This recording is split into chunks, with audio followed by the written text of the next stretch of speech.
Wemberly Worried by Kevin Henkes. Wemberly Worried. Wemberly worried about everything. Big things, little things, and things in between. I wanted to make sure you were still here. Mama, what if I shrank? Wemberly worried in the morning. She worried at night, and she worried throughout the day. You worry too much, said her mother. When you worry, I worry, said her father. Worry, worry, worry, said her grandmother. Too much worry. At home, Wemberly worried about the tree in the front yard. What if it falls on our house? And the crack in the living room wall. What if it gets bigger and something comes out of it? And the noise the radiators make. What if there's a snake inside? At the playground, Wemberly worried about the chains on the swings and the bolts on the slide and the bars on the jungle gym.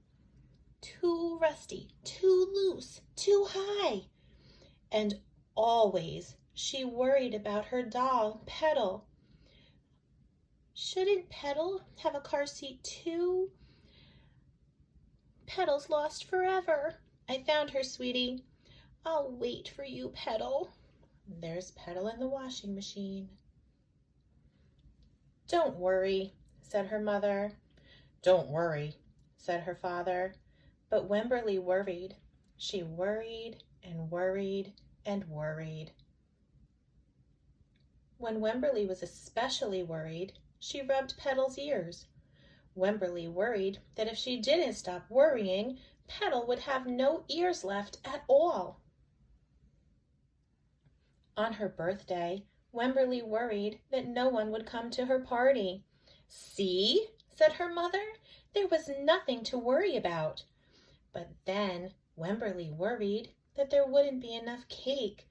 This is the best present ever. I wish I had my birthday today.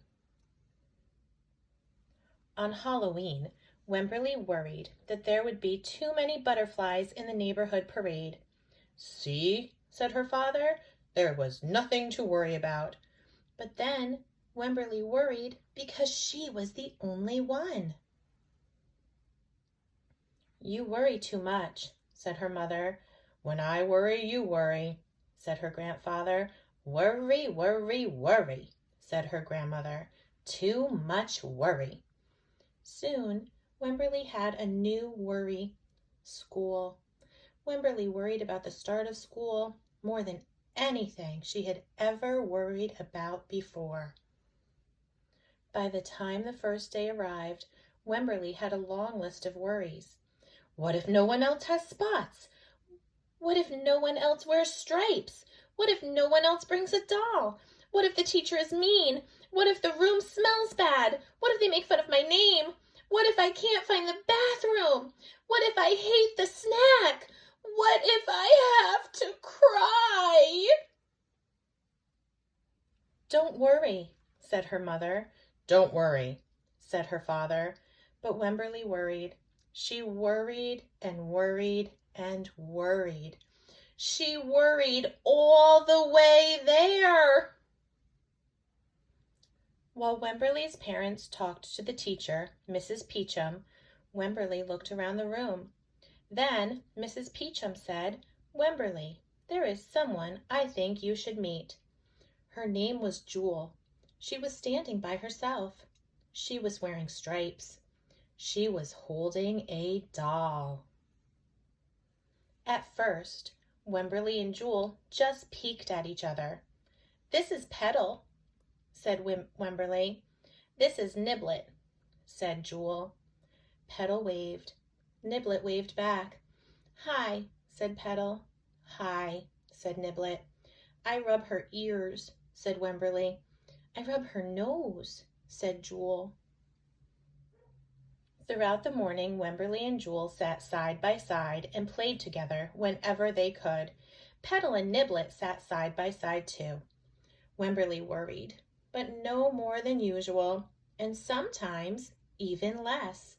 Before Wemberly knew it, it was time to go home. "Come back tomorrow," called Mrs. Peachum as the students walked out the door. Wemberly turned and smiled and waved. "I will," she said. "Don't worry."